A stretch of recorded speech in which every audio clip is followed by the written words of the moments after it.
hair loss.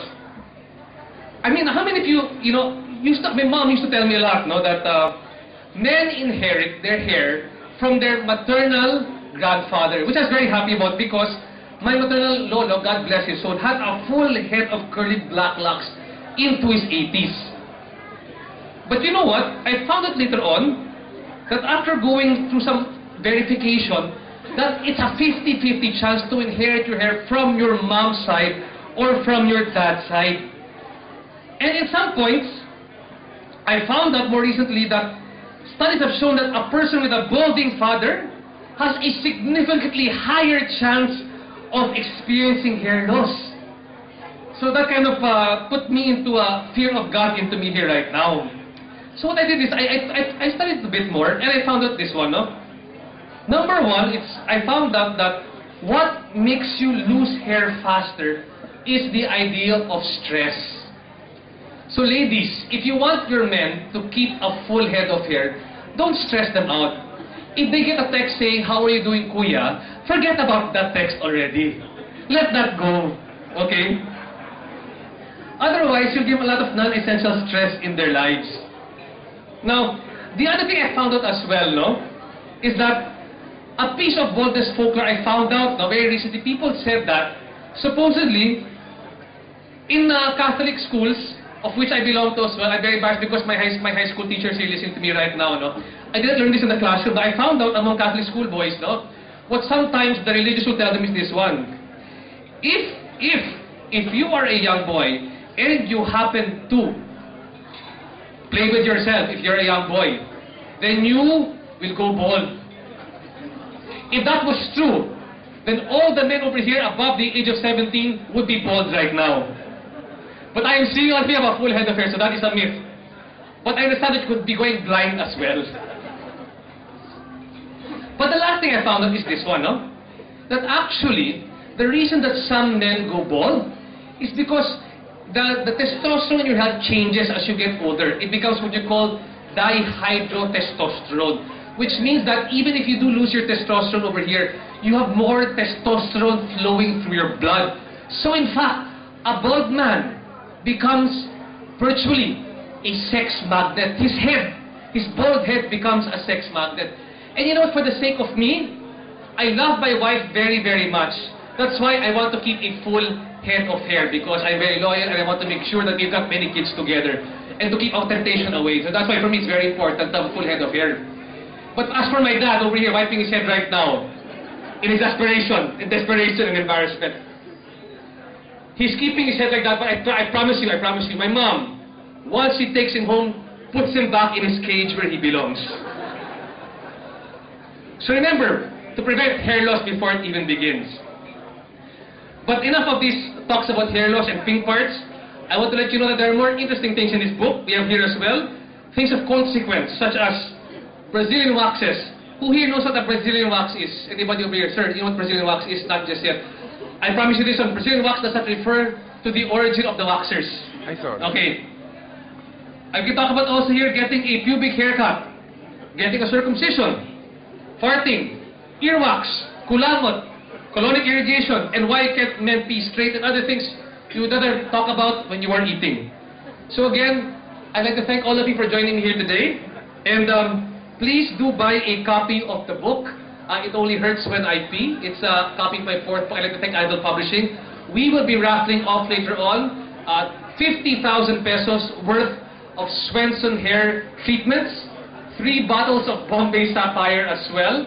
Just pick up a copy of the book. The more that you buy, the more the chances to win a copy of the book. At the same time, please continue to enjoy the food here in the back from the plaza, from Krispy Kreme, our friends from Lux. We also have here from Smart C Plus, our friends from Bombay Sapphire here, and we have some stand-up comedy from my friend Marlon Livan over here, and of course my friend Nomer Lasala. Nomer over here, our mentalist, and the music of Les Miserables. So again, it's been very hard. I'd like to make a heartfelt thank you to all the friends who I texted. I know that medyo makulit talaga ako, but you know what? I am my mom's son. So I'm thankful to all the friends of my mom. I hope that even after this one, you will not disown her as much as you may have disowned me. And again, I'd like to thank my wife, my daughter, and the rest of my family for the support. Here in the back, I would like to thank Dr. Ariston Bautista, who I've written about extensively over here. He talks about earwax here in the book. Lovely, lovely topic here as well. Thank you so much for joining us. I'll be sitting down here to do some book signing. But before you come over here, please grab some food, some drinks. Stay here and have a good time. Thank you very much. Maraming salamat po. Mabuhay po kayo lahat. Thank you.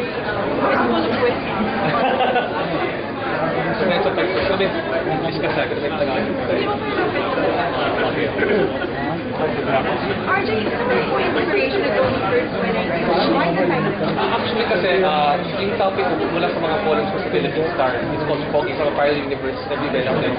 At dumating sa punto na susunod ako sa mga talent na hindi karaniwan para sa lalaki. At pinag-usapan sa lalaki, medyo may konting kadiri, konting kapastusan, nakakatawa. About farting, about human body parts, about earwax, about kulangon. Kasi interesting talaga kung saan ko nanggagaling yung mga topics na ito. So yun, just pinagsusunod ko. Like for example, dating sa pang-utot, di ba? Sino mas malakas utot, babae o lalaki? Totoo ba na pag walang ingay, mas deadly yung utot mo? So these are the type of things that I think that these are the type of things which we found nakakatawa eh. For example, pagdating sa mga kulangon, ano ba yung mga pamamaraan para i-ganyan siya na hindi napapansin ng tao. So, these are funny things, but wala ng scientific basis for these type of things as well. Or kunyari, things that you don't understand, like you right now, kunyari itong reporter namin ngayon, naka-lipstick. Bakit yung mga babae, mahilig mag-lipstick na talagang pulang-pula at parang basa yung lips? There's actually an explanation for that in the book. Or for example, bakit gusto malaking stick yung suot ng babae para makikita yung waistline nila?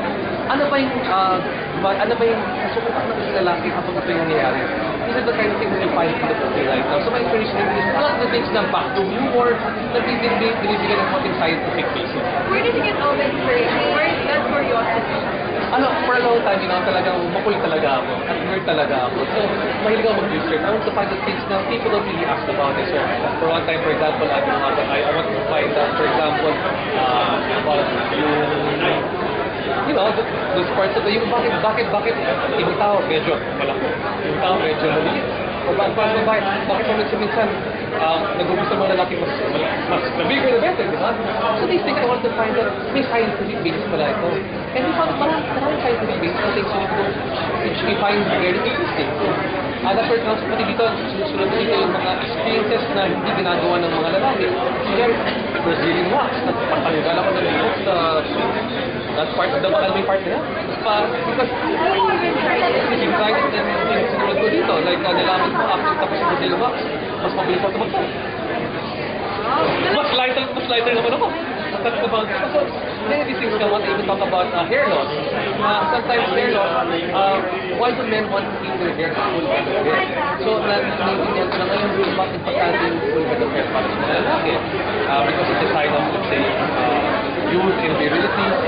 Pero yung mga tao rin na walang buhok, hindi sabihin na ito sa likod. Hindi sabihin na gusto nila maging isang sex monkey. Okay na lang mo yan. Up to what extent?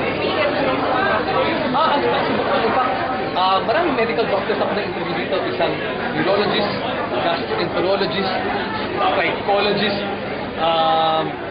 ear, eye, nose, and throat expert para makuha yung mga sentimento nila. So, parang sabihin, hindi ko puro walang basis. Bakit sa medical basis, pero kinakumbay ko ng konting humor. And when you're happy, even tried it, meron talaga action, hindi na puro salita. Oo, at nanood ako ng actual pagtutuli at sumulat ko dyan. Hindi ka ba tataka? Saan pupunta yung mga balat na tinanggal? Anong ginagawang ba? Hindi ko alam eh. So tinanong ko sa mga doktor, saan napupunta yung mga yan? Ibang tao kinukuha dyan at ginagawang memorabilia. Ibang tao naman sinusuot dito. Parang nag-iba. Hindi mo klase yan. So dami-dami na tapos tinanong, meron ko bang favorite story na pwede mo i-share sa favorite advice you can give? Favorite advice that I can give? The best advice I can give you is that bilhin na kayo ng copy ng Own Virtual IP. RJ's Guide to Bodily Gases, Heros and Pink Parts available po ngayon sa National Bookstore, Power Books at bestsellers. Sa murang presyo ko na 50, bilhin na po kayo para mabayaran ko na yung college education plan ng aking 3-year-old daughter. Maraming salamat po.